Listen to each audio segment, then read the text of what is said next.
started making names right away. And I loved it. I was robbing drug dealers and taking their gold right off their neck. And the shit we did, who's going to call the police on you? A drug dealer? I can identify with anything that was normal, to be honest with you. But I was born and raised in Brooklyn, New York. Yeah. 99% of the time, you're going to disappear. Just like the Donnie Brasco situation with Lefty. Yeah, because the reason why, they figure it this way. You brought this guy around, he ratted on everybody, now he ratted on you. You might turn around and join him and rat on us, so we get rid of you, there's no connection between there and there, and they get rid of you.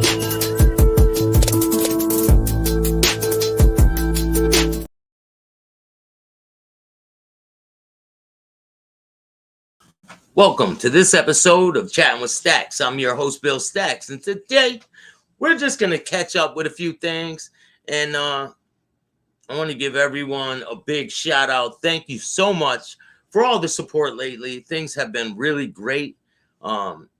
Things are improving dramatically. And Everett, what's up, man? How have you been, man? Steve, what's up, bro? William Steele, how are you? So there's a lot going on. I've been so busy lately, and I haven't really had time to do any lives. Maureen, how are you? But today, I got time. Today. We're going to be getting into a bunch of stuff. I'm going to go over some of my past interviews that I did, and I want to promote one of my friend's books that just came out recently, and there's a lot of different things I want to do today. So I got to find.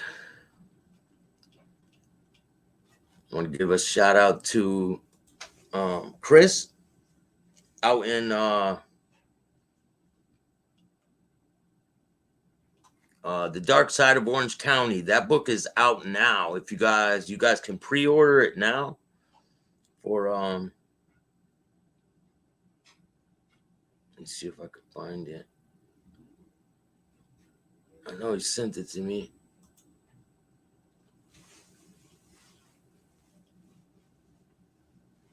And I have to finish the Gene Barillo files. So we got to finish that stuff, but I'm not going to do it tonight. I got other stuff to do. So and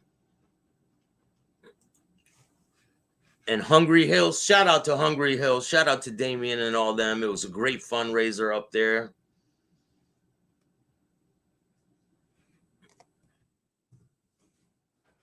I met a lot of great people, made some good connections. I want to give a shout out to Hollywood Wade, William Hammy Oldsfield. Shout out to you, my friend. Sam, the Sandman Dunn. It was great to meet you, man. Andrew, shout out to you, man. There's a lot of people. It was a really good fundraiser. It really helped.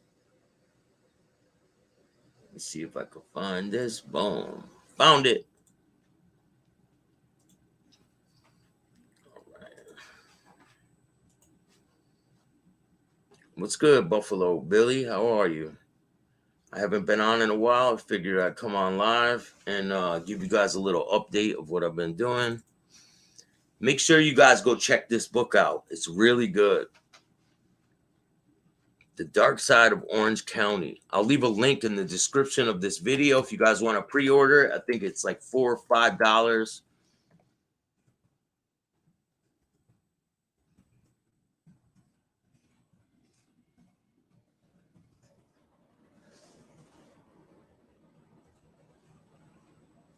If you guys don't know, I'm gonna be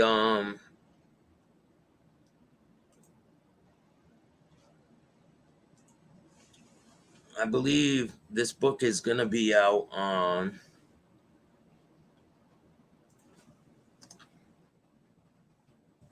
March 3rd, I believe. March 15th. Here it is. Barnes & Noble. You can pre-order it right now at Barnes & Noble's. Paperback's $14.99. It's a really good book. Pre-order ebook is $4.99 and a hardcover book is $24.99. And shout out to Chris Curtis. And you know I need my hardcover signed, Chris. I'll order it and send it to you, and then you sign it and send it back to me. Let's see. Shout out to Ori Spado out there in Los Angeles. It's flooding right now. Spoke to him a little while ago. He's doing good.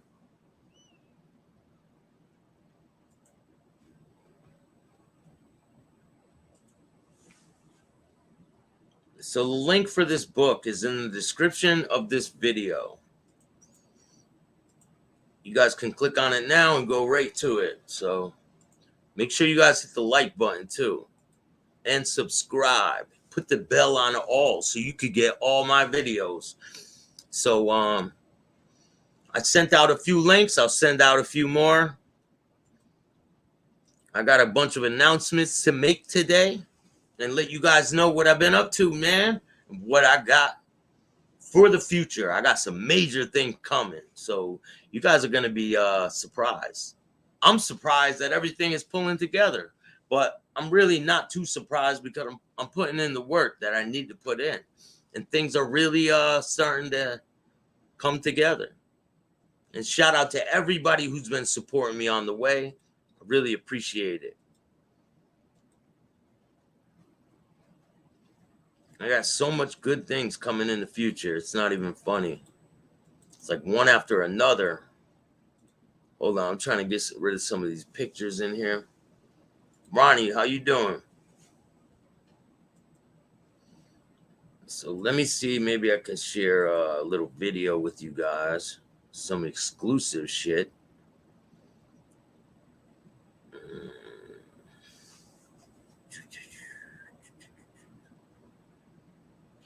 Matter of fact, I can.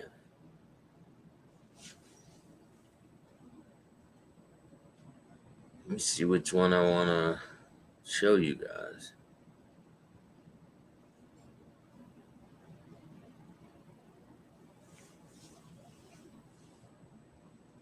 I have so many crazy interviews I have not dropped yet. It's insane. Like, you guys have no idea. All right, so one of the ones I want to show you guys is right here. His name is King, and he's a comedian. So his backstory, I'll give you a little backstory on until we breeze through this thing. So this dude, Dan King, he was coming home from a show, and two guys came around his car. One of the guys opened the driver's side door and put a gun in his face, tried to grab his bag or something like that. I don't really remember too many of the details, but the guy shot him in the kneecap. And then he was like, there was a big struggle, and he shot him a bunch more times.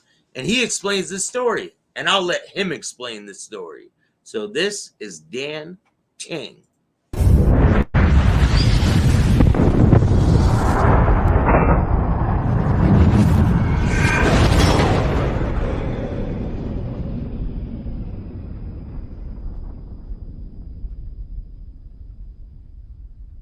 Welcome to this episode of Chattin with Staxx. I'm your host, Bill Staxx, and today I got Dan King. What's up, man? What up? Chilling. How you doing, bro? LA, baby. 8 LA. Yo, thank you so much for coming on my show. I really appreciate it. You have an insane story. You've been shot in your past. You almost died, and you've been through a lot of shit in your past.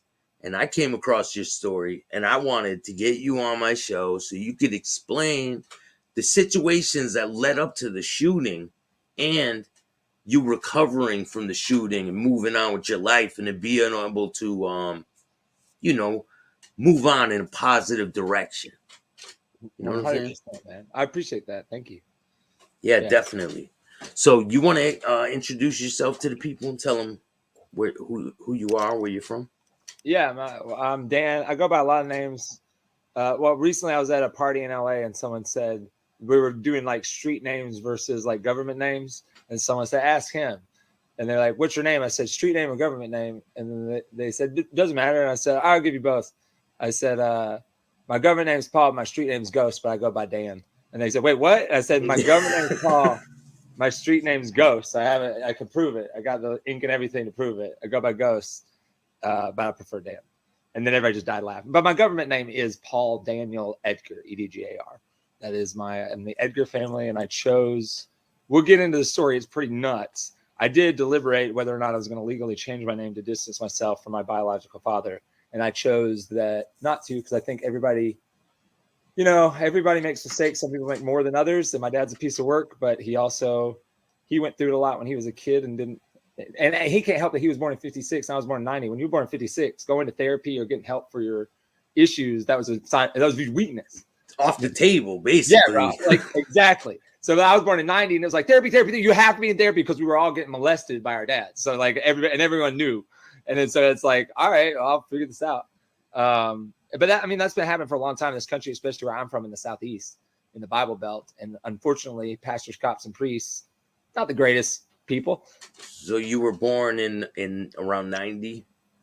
Well, thank you for clarifying that. Very recently, we're trying to discover my birth certificate. So the narrative goes, I was born on December 19th, 1990.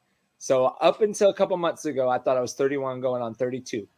But started talking to people, started understanding, ain't no baby born, it's 24 inches long.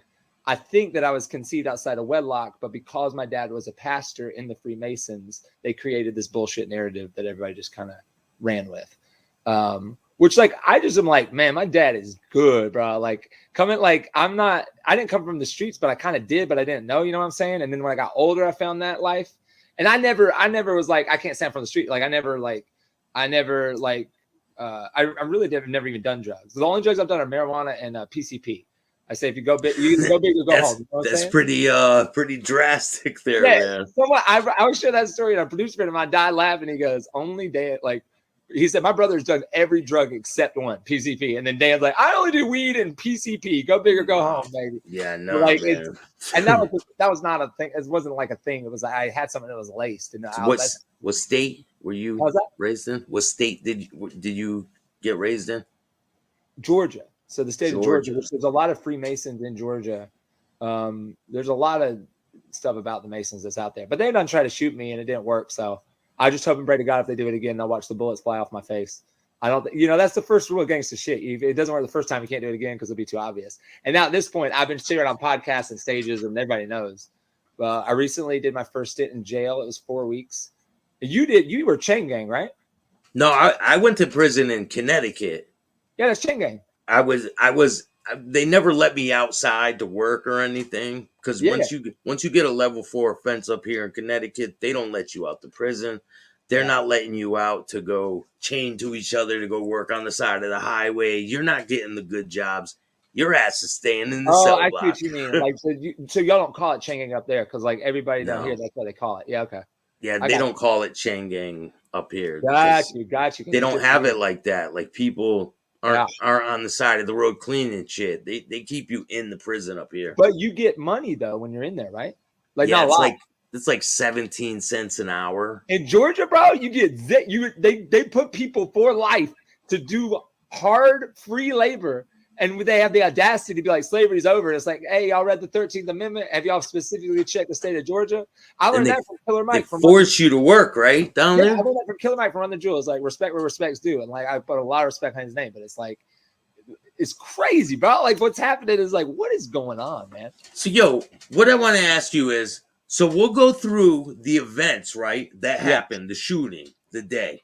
And then we're going to go back and I'm going to ask you, what made you think the things you thought after all this transpired?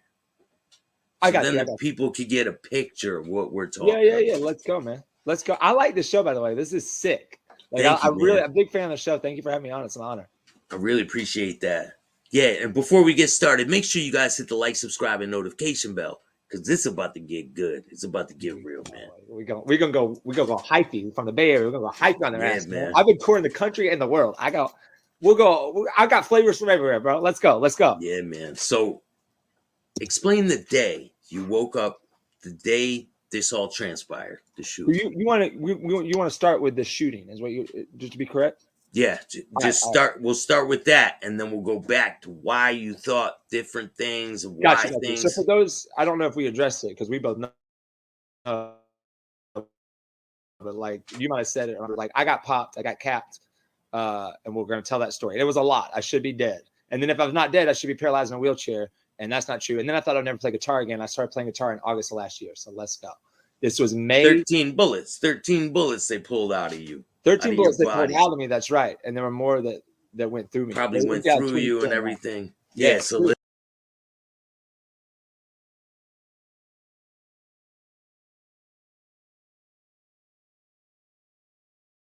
13 bullets. 13 bullets went in and out of him.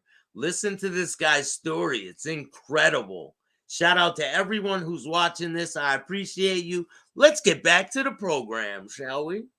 Get into it, man. Let's get into it.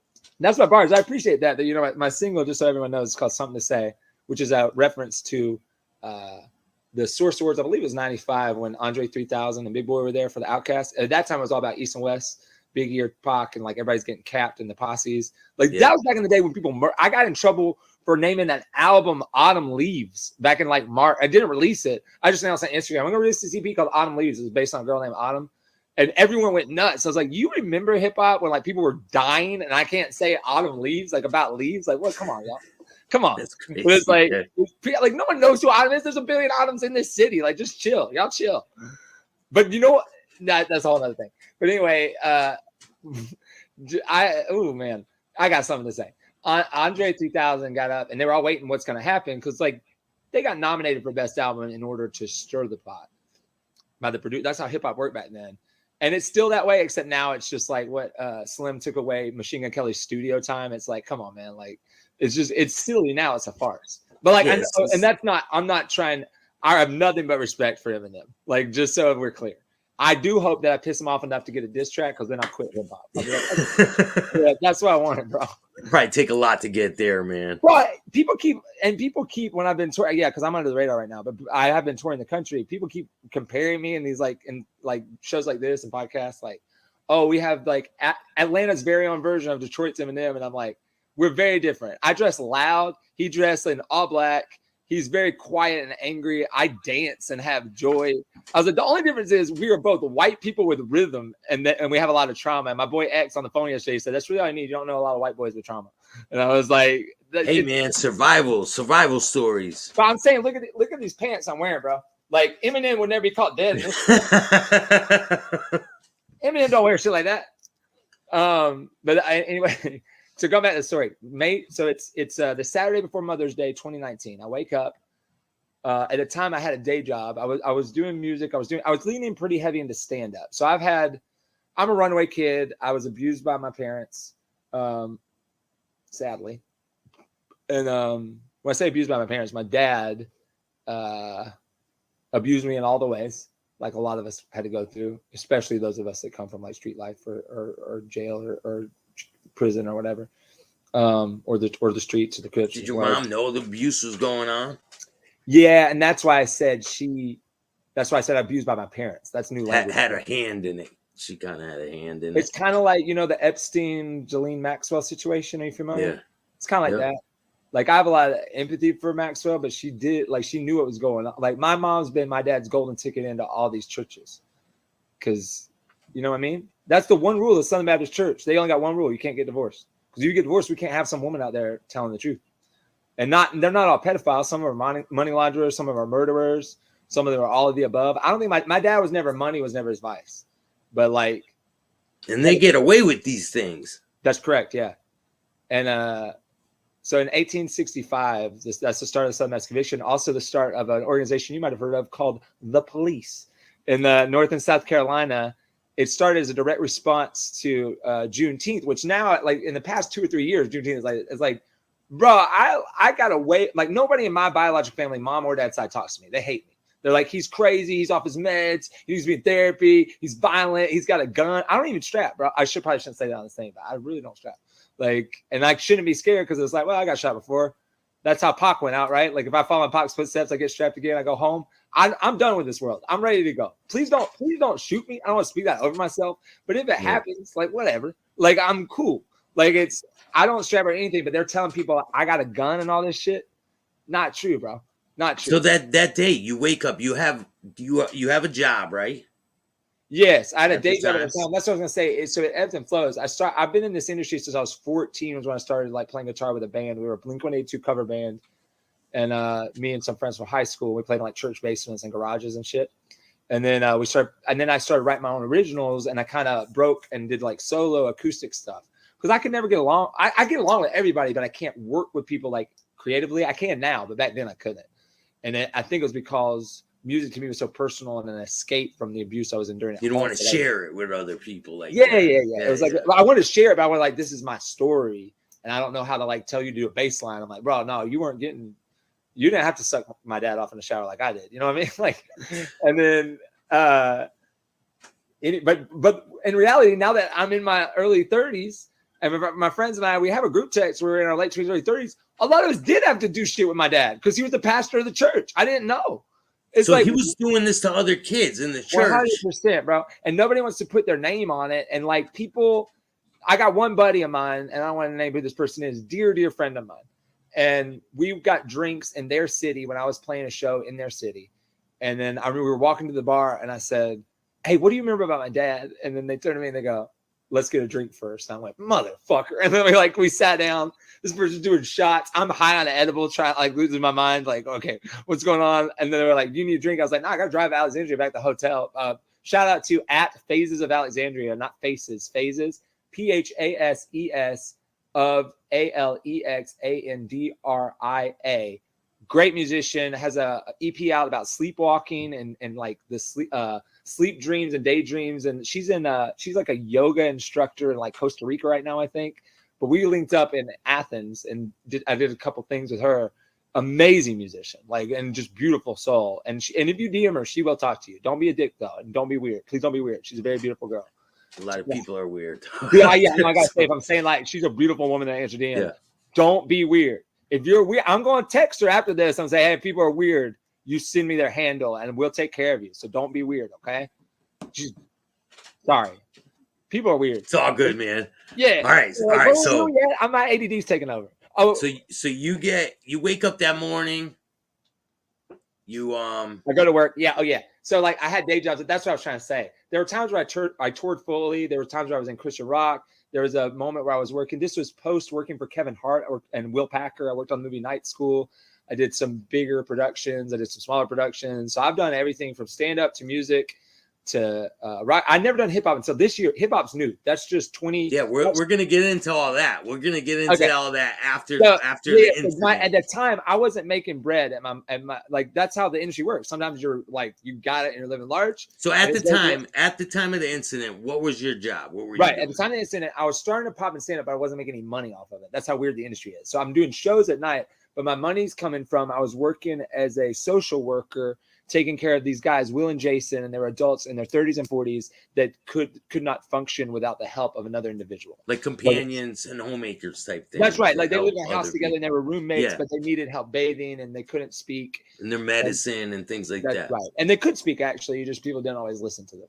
Like they just spoke in the way they spoke. And so what was your plans that day? What did you have a plan? Well, I didn't know I was doing. I didn't know. So I just thought I was going to work and doing like a 12-hour shift and going back to the crib. That's what I thought. And then like halfway through the day, they're like, "Hey, can you do this show? It's Laughing Skull Comedy Festival." There was like a part of the showcase was like not really sanctioned by Laughing Skull, but at the time I was doing enough. If you were in Atlanta, Laughing Skull Comedy Festival, and by the way, you can still get tickets for this year, Laughing Skull Comedy Festival 2022. I will not be on it, but many of my dear friends will. And if you're in comedy, if you do stand up, this is a good festival to get into. I don't know if you can still submit tapes or not, but even if you can't, you should just go. Because I got this. The night I got shot, I got my gig just by going and hanging out. And you can go to the after parties and stuff. You can hang out with people. The bookers for Conan O'Brien show are there. Saturday, well, that doesn't exist anymore, but Saturday Night Live, the Tonight Show with Jimmy Fallon, like it's a big deal. Oh yeah, wow. And it's like national touring comics. Like Chappelle dropped in one year, I'm pretty sure. Like it's a big deal. But they also have all these like unofficial, and one of the unofficial things was like this backyard show with like 200 people. So I was like, hell yeah, I'll do that. And I did stand up, and then I went to my buddy David Perdue, not the governor, not the weird ass governor. David Perdue, I should say weird ass, but not the governor. David Perdue, comedian. He's doing his own stuff right now. He's a professor at Emory, and he recently got off the road opening for Dulce Sloan, who's a correspondent on Trevor Noah's Daily Show. So this is all and David knows literally. Okay, David's the guy to know. He knows literally everybody. I just like to name drop other people in creative processes. But this day, I don't remember who called me. Somebody was like, "Hey, you want to do this thing?" And then I knew. And I just linked up with David at he wasn't on the Laughing Skull. So you're at work, right? You're at work. I'm at my day job, yeah. But work to me is not my day job. That's just a means to get to what like the next thing, which is the life I live now. And the life I lived before, it was just a period of time where I was like, I'm gonna have to do something for bread for a few months. Yeah, because you want to be a musician, you want to make money that way, but you have to make ends meet to order to pay the bills and everything. Yeah, and I want to reiterate the reason I'm talking about this so much. I already done that, bro. I had already worked for Kevin Hart. I'd already done these things, and then I chose. It wasn't I lost it. I was like, fuck this. I'm not doing this. And everyone's like, you're crazy, dude. You got jobs where like 6 figures. You're doing this, you're doing that, and I was like, no, man, I'm working 23-hour days writing content or working on content that's not mine. Not even writing, like location scouting, reading the script and finally, I'm like, this is just a 9-to-5 disguised as something else with more money. Like I want to work on my stuff. And and that's and I did do that for a while when I was in Christian rock stuff back in my like early 20s. So I just lived a life. I mean, I was raised to be a pastor's kid, so I'm groomed to be something I'm not. I got co-opted by the church. Like this guy's got a gift for music and stand-up comedy. Let's co-opt him and make him a pastor and a worship leader. And like have him sell his soul to the machine. Because they want you to bring people in. That's what it is. And they're brainwashed. Like those people are brainwashed too. That's why I have empathy for pastors that are being dickheads. Because I'm like, they don't get it. They're brainwashed just like everybody else. But, so they call you for that show that night. Yeah, they called me for the backyard thing, and then I went over to the 1 a.m. I remember. Shout out to goodness, I should know her name. Oh no, Sashir Zamata. That was on Saturday Night Live at the time. Amazing stand-up comedian. I was a huge fan of hers, and I had a crush on her at the time. And I was like talking to her and chatting her up, and she was really encouraging. And I wasn't being weird. I was just like, so you went there and did that show that night? I did the backyard show, and then I just went to hang out at David Perdue's 1 a.m. And David walked in. I remember this. David walked in, and I said, "Why aren't you on this, bro? Like on the like the whole showcase?" And because he's like a grandfather, if you will. He's only like 40, but like. I feel like he's like a grandfather of the Atlanta scene. The Atlanta scene skews young. There's like 19, 20-year-old comics. And he said, that's a good question. I've been asking myself that for 8 years. And then I laughed and I said, someone told me this and this, and I got kind of salty. I didn't get added to this. But then I said, I remember how you behave. You're never really upset. He said, no, man, let me tell you why. I didn't get on the show and I was upset. Like, I'm not going front or cap. Like, I wish I would have been on it. But I was like, well, that's the way the universe works. Something else. God's got something else for me. And then that's exactly what he said. And he said, and then guess where I just came from? I said, where? He was like, Mr. Turner from TBS and Turner Productions was throwing a private gig and I did stand up. And I said, so you made a lot of money. He said, yeah, it paid real well. He said, I got rent for the next few months. And I said, these guys don't get paid to do this. He said, no, they actually paid $50 to be here. And then you get food and shit. But I was getting food and shit. And I was still doing comedy because you get pulled last minute. Like, can you host? Oh, we got to, someone got sick. Can you do that? Like, that was like the backyard thing. But the backyard thing that I did, it wasn't even sanctioned. But it didn't matter because it's one of those comedy festivals where it's like there's all these. It's like South by Southwest in Austin, where it's like it's like a big thing. Yeah, there's South by Southwest, but then there's all these unofficial and the people that are at the official one go and play the unofficial one, so nobody cares. So, do you get shot when you're leaving this event? I drove my friend Shauna Godkinney. Shout out to Shauna Godkinney. Everybody, I'll say this: I would not be a stand-up comedian. I would never have done a set. Never know anything about how to do stand-up or write a joke if not for my friend Shauna. Because Shauna and I ran into each other in the line for Pete Holmes at the 40 Watt in 2016. So I was 25 years old, April 2016 in Athens, Georgia. And I was doing bits and riffing with them because here's what I've noticed from being on the road on and off my whole life. Musicians always want to be stand-up comedians. Stand-up comedians always want to be musicians. Now, every now and then you get one that can do both. Like you get someone like that is me, but I'm like a less talented version of say like Childish Gambino, Donald Glover, like somebody like that guy's actually doing it. And I have a lot of friends. Oh shit, hold on, man. Yeah, but you're really doing it too, man. Well, for sure, yeah. But I, like, you know what I'm saying? Like, and then I got my friend Ngozi does the same thing. Like, there's a lot of people that do that. Oh, hold on, I just gotta plug this in. My laptop's about to die. what's that saying?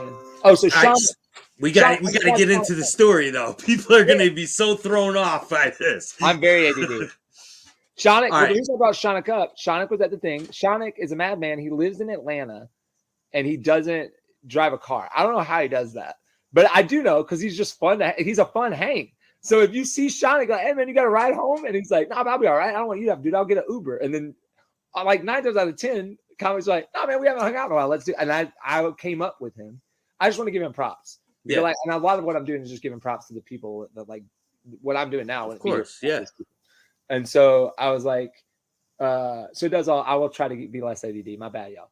It's all good, but they want to hear the story, man. They want to hear the events. You gotta let it, yeah. So then trying to direct you. I drove home. We sat on his porch. We chopped it up for a bit. I got in my car. I drove home. It's like 4 a.m. It's 4 a.m. And what the next day is it? Sunday, Mother's Day, 2019. Sunday, Mother's Day, 2019. This was 3 years ago. So you pull up to the house. What happens? Pulled up the crib. I was living in an apartment with my boy Big Joe. I wasn't really living there. I was like kind of staying there, crashing there. I was going to move in, but all my stuff was still in Athens. So I was technically like a guest. Like I hadn't signed a lease or anything yet. And it's a gated community in Stone Mountain, Georgia. If anybody's seen the TV show Atlanta, by who I mentioned earlier, one of my heroes, Donald Glover, shout out to DG, Childish Gambino. That show, when you watch it, people like that. Fuck, man. All right, so you're in the car, right? What kind of car? Hold up. That's what it's like. That's what. It's like really nice houses, right? Like they have to open a gate for you to even go in where all the houses are. No, right? It's the opposite. It's the opposite. In the show, you don't watch Atlanta, do you? No. Okay, rapper named Paperboy, and he lives in Stone Mountain. I was trying to say that's where I was at. So picture where Paperboy's at, like in the pilot, in the first couple episodes. Yeah, in a couple episodes of Atlanta, when someone gets capped, I live that life. I was living in Stone Mountain, where like that's the part of Atlanta that show's about. I was living in that part of Atlanta. That's why I brought it up. So is it like a dangerous place? No, man. I mean, it's safe, bro. Everybody in my hood like had my back and I had theirs, but it's like people. I don't know. I don't like that question because it's like I don't know what that means. Like people are like the dangerous cities are Detroit and Atlanta and Chicago and New York and LA, and I'm like, and then if you look at another list, it's like here are the cities to move to: Detroit, Atlanta. No, so when Chicago, you pulled up to the place, did you feel at all like unsafe? That's a good question. I had a feeling drive back to Athens. I was like, hell no, I'm staying here. I did have that intuition. Then I parked, went inside, and I looked out of my car and I felt weird. And then I was just looking for something to eat. And because I'm a bachelor and he's a bachelor, there was no food in the crib. So I was like, well, I'm going to go back. And I felt like, don't go out of your car. I was like, why do I keep feeling these things? And then I went into my car and it should have been like, listen to my gut. I'm not very good at listening to my gut because as I threw in earlier, my dad did molest me when I was a kid. So I have trouble figuring out but I'm getting a lot better at it. The shooting helped. So I'm in my car and it's not my area. Like I'm thinking about moving there later. I'm in the car. I'm on my phone and I'm just like, what's open? Waffle House, McDonald's. By the way, Wahoo. What kind of car are you in? It's at the time, I think it was a 20. Okay, what year was this? May 2019. I think it was a 2018 Hyundai Elantra. 4-door? Yeah, 4-door with all the bells and whistles. I got leather heated seat. When I bought the car, I was working on a TV show called Miracle Workers, and I was making bread. I was like, yeah, man, just give me everything, bro. Yeah, you're like, I want the car. The heated seats, and also it's an Elantra. Like it was just a weird car to do that with. All right, so what happens? And then yeah, I'm on the thing, and it had nothing to do with the car. But they come, two guys, one was a 22, one was a 9, and I had the hollow tips. I don't know how well you can see like the wounds. Can you see? No, you can't see because of light. But I could see some pins. What's the first thing you noticed? Do you notice them coming around the car? No, man, I'm on my phone blasting music. Like I'm just like living my life. Like I've never had. I've always been friends with people on the streets, and I lived overseas for a couple of years straight out of high school. I've always been a runaway kid, basically. So I'm just cool with people. I'm like, if you're your authentic self, and if you don't like, as long as you care about others and you keep your nose clean, people are gonna respect that. And I've never judged anybody where they're at because my life was fucking hell. And like music banging. Your music's banging. Your music's banging. You're thinking about going somewhere to eat. Yeah. By the way, just real quick, a side note that they got Wahoo. You gotta remember I'm stand-up comedian, so I got those jokes in there to temper it. The Waffle House? No. Yeah. No. Have you had it though? No. Oh, I love Waffle House, bro. 404 I all the love way, man. waffles, bro. I love waffles, but I've never had waffles and chicken. Never. Hey man, I'm based out of LA now. You're a Connecticut. That's East West Coast. Let's build the bridge. Let's keep the peace. I'll fly you out to Atlanta and I'll buy you Waffle House. That could be, we can make a video for the channel and everything. I would do that, man. Let's I do would that, come man. down there. We'll Let's go do get that. some Waffle House. I would love to just film you eating Waffle House for the first time and just see your. I'm down, man. I'm down. Anyway, I was thinking that night, I was like, okay, I remember McDonald's was open, Waffle House, and a CVS. I was like, because part of me was like, man, I'll just go to CVS and get a bunch of like whatever they got and just make something at the crib. And so then I just see two guys at the window, like it's just like, and then one had a 22, one had a 9. I don't know who had which because it's a lot to process. As you can imagine, it's a lot to process. Masks on? No, they were showing their face, and I watched enough true crime documentaries to know, oh, these motherfuckers are gonna about to kill me. Like I was just like, I just threw my phone down. I did this. Do you hear anything? Are they saying like, give me the money or anything like that? They said, you need to. They said, drop your phone right now. And I dropped the phone, and then I saw they weren't wearing their masks, and they said, you need to do exactly as we say. And then I tried to like back out. I fight or flight. I'm like fight, flight, either one. So I like tried to back out, and then he opened the passenger door, just capped me. And the kneecap, left kneecap. So this was the first. You can actually see this one. I know you can see this one. Do you see that scar on my knee right there? Yeah, the first one was the kneecap. He kneecapped me. The passenger side guy. I'm not even looking at the driver's side guy. I'm just making eye contact. I'm sharing a moment. Did you feel it? What's that? Did you feel it when it hit you in the knee? I'm sharing. Yeah. I'll tell you. I'm sharing a moment with my passenger side hijacker. We're just maintaining eye contact like we're about to kiss or some shit. He opens the door because me and my dumb ass just had the car unlocked. He just opened the door, kneecapped me. Driver's side door opens it, pulls me out, and I'm laying there. And they're like, "Which one's your apartment? What's the password of your phone?" Da da da da. Ba ba da ba da doo. Shibbity ba da doo ba ba da. And then I was like, "And where's your wallet?" And this and that and the other. And I said, "Look, if you're gonna kill me, just kill me." And then they lit me up, bro. They went from the neck down to the feet. They didn't cap my head, and I think we can get the reason why later.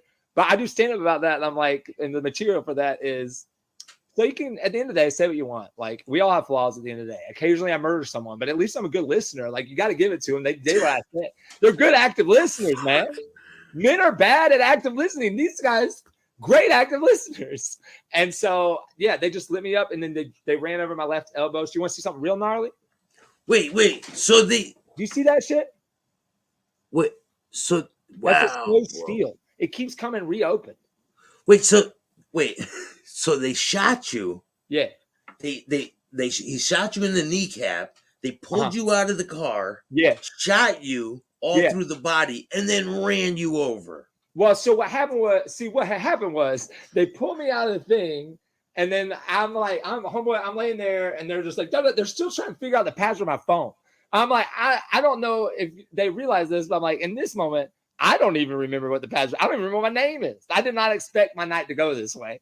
And then so I'm like, again, fight or flight. I'm either like, what is it? Fight, flight. What's that? There's fawn, and then there's freeze. I don't freeze or fawn. I fight or I flight. So the first one was flight. Like, get the fuck out of here. When that didn't work, it's like, well, we fight, I guess. So I like scooched up and was trying to kick the motherfucker, but like, and I already got shot. So that's just adrenaline. That actually does happen. And so they're scared as hell because they just lit me up and I'm kicking them. We get the fuck out of here. And do you feel them through your body? Are you feeling it? Are you starting to feel? The only one I felt, so to back up to your question earlier, I only felt the left kneecap. That's the only one I felt. I felt that. But then you only feel it for a second, and then you're just kind of adrenaline takes over. You're like, I just got fucking shot. And then when they shoot the rest of you, you're still seeing shit. I'm losing a lot of blood, but I'm like, what the fuck's happening? And then they drove off, and then I swear, I don't like to swear, I promise. Let me rephrase. Wait, they drive off in your car? Yeah, bro. They just took my car. What the fuck? On top of it, they take your car too? Yeah, bro. But then, so that was the whole point, I think, to go through. They own my phone and my journals, and we'll get to the reason why later. But like, I'm laying there, and then I'm like, this is what happened. I'm not making this up. I remember all of this. And I said, I just laughed. I was like, hell yeah. My life is finally, I don't have to try so hard to fit in.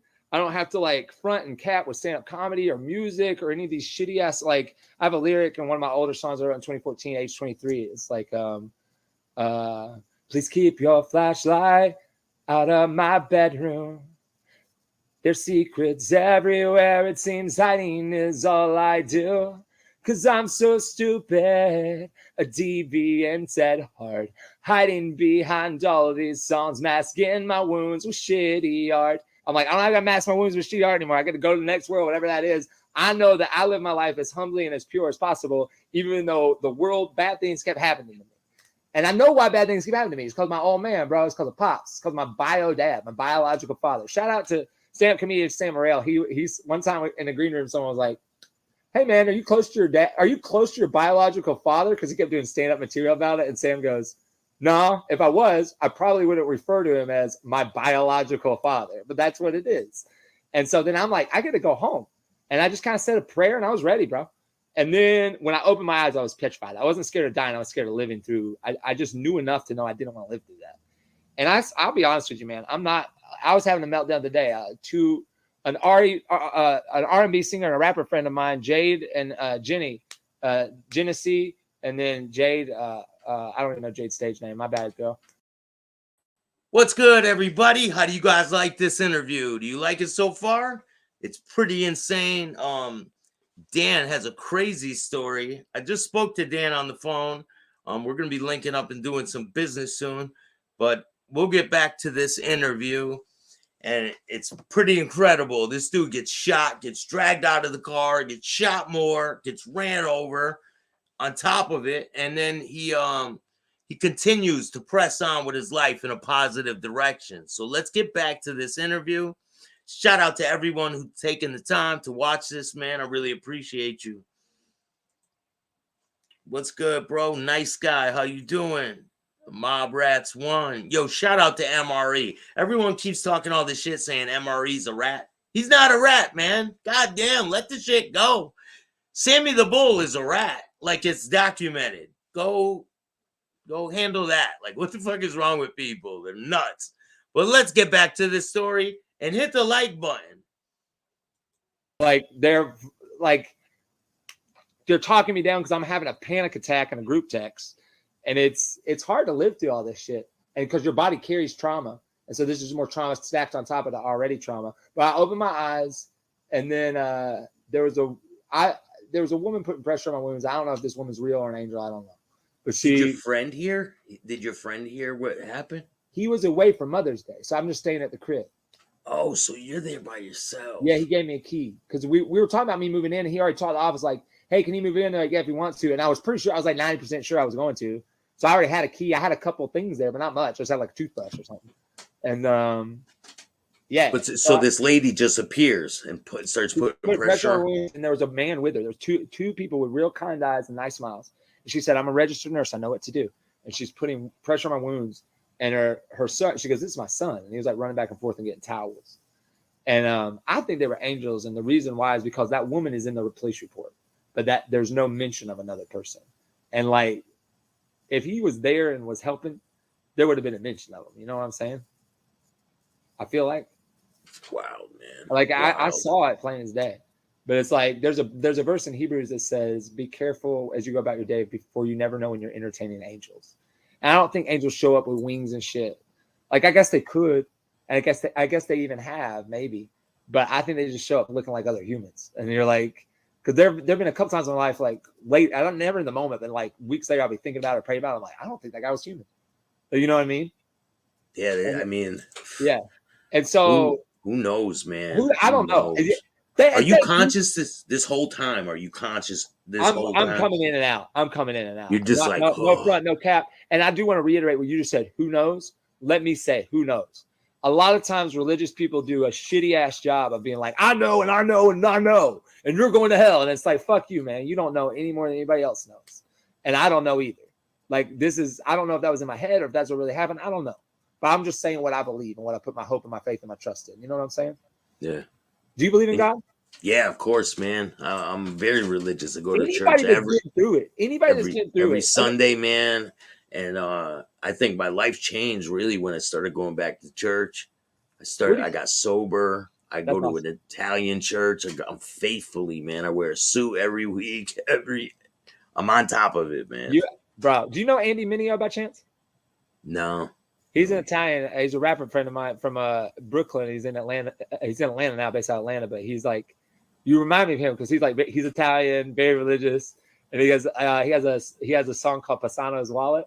Oh, Pisano's Wallet. Pisano's Wallet. Red wine on everything. Hey, red wine on everything. I'll check it out. Definitely, I'll check it out, man. It's very funny because at the end he goes, "I'm a good Christian boy now." You hear? And like he's at the end of that song. It's just him ad-libbing. He's one of the funniest people I've ever met in my life. He's just doing comedy, basically, slapped on top of his track. But he's like, here's what we're going to do. I'm going to invite you over to my grandma. This is a terrible Italian accent. I can't do it. So he's like, I'm going to invite you over to my grandma's house. I'm going to feed you cannolis. And I'm going to drive you home, lock you in the bathroom, and take every piece of toilet paper you have, you smuts. He's like, listen, I don't do that shit anymore because I'm a good Christian boy now. And it just ends with like, that's the whole point of the track. It's really funny. But also, I listen to it when I'm in a mood that I need to listen to it. You know what I'm saying? Like, calm down. So now the ambulance comes, right?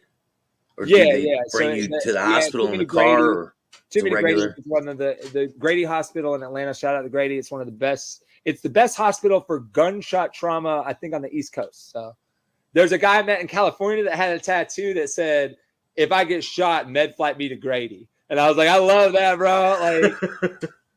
He knows. All right, so when you go to Grady, right? Do you get flown there? Do they fly you there? No, they just took me. I mean, I don't know. I think my memory is they put me in an ambulance because I'm in Stone Mountain. I'm not too far away. And then I did wake up when they were in the hallway, and I just saw things. And then I woke up in the hospital room with like my family members there, and they said he's not gonna wake up, but you can come say goodbye.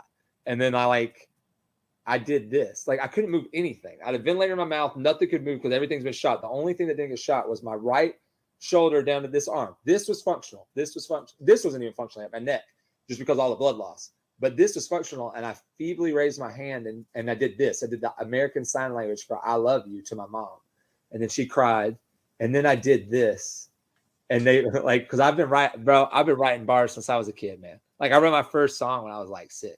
It was stupid. It was like, Chewbacca was a Wookiee. He ate a giant cookie. He didn't know if he wanted milk with that, so he destroyed the cake with a baseball bat. And I was like, hey man, like, you're already seeing the trauma. They're like, yeah, the signs were there. It's like, why is this 6-year-old writing poetry that rhymes in a limerick style at 6 about Chewbacca destroying a piece of cake with a baseball bat? Like, there's psychologically there's something happening here. But he's Pastor David's kid. He's a great kid. Did the police come to the room? Did the police come into the room before? No, dude. My dad's got the police in his pocket. He's Freemasons, dude. My dad's deep state. So now, because I'm sure people are wondering, why does he keep saying that? You mentioned before some things that happened, but why would you suspect? What were your suspicions on why this happened to you? And I had no idea because I had a lot of repressed memories at the time. I didn't remember going to lodge meetings when I was a kid. But my mother, I can say this, my maternal grandfather is Chief Deputy Sheriff Bob Poole of the 60s, 70s, 80s. And at 90, when I was born, he kind of all of a sudden quit. There were 2 Chief Deputy Sheriffs at the time. I don't remember the sheriff's name, but he was involved in a pedophile scandal. So you can imagine that's how David Paul Edgar got to marry the prize daughter of Chief Deputy Sheriff Bob Poole. I come from a long lineage of corrupt cops and pastors, Southern Baptist pastors and cops. Yeah, you heard me, not police officers, cops. And I don't care. Shots fired, who cares? You just had me in jail because my uncle, my mom's brother, my dad's brother-in-law, also a Southern Baptist stupid ass pastor, doctor, and I'm not going to name him because he filed a restraining order against me that I didn't know I had, that I never signed off on. And then I sent an email that I was doing every 6 to 8 weeks. I would just sit at the whole family, mom, dad, aunts, uncles, be like, hey, look, you know what I was saying in the email? I'd say, pastors shouldn't fucking be pedophiles. And I thought we could all get on board on that, but then they decided to file a restraining order. So that says more about you than it does about me, Uncle Doctor piece of work you are. So when did the cops even come talk to you about the shooting? They never did, bro. I mean, like a detective came in. He's an idiot. Like, it's not, they don't. The cops came in at some point and talked to me, but I don't remember that because too much has happened since then. And I don't give a shit about any cops of any state. Fuck the cops. Fuck the feds. The feds have talked. I've talked to the GBI more than loved ones this year. They do not care.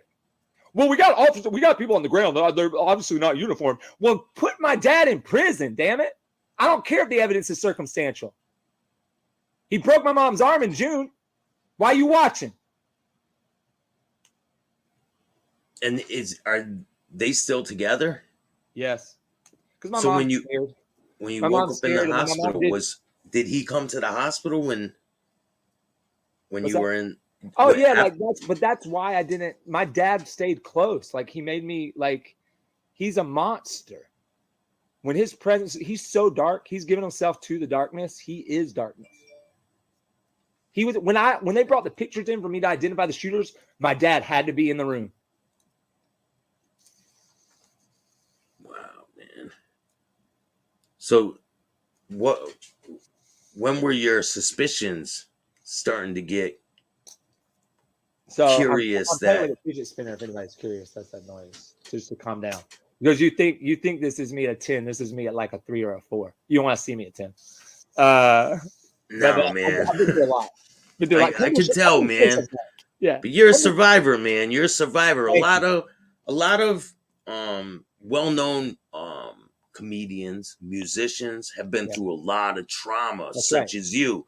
And if you harness all of that trauma that you've been through into something positive, just like how I take my past going in and out of prison and being addicted to drugs and all the stuff that I've been through, and I take it onto this podcast and I try to turn my pain into something that can help people and that's productive in my life, so it'll help me and other people.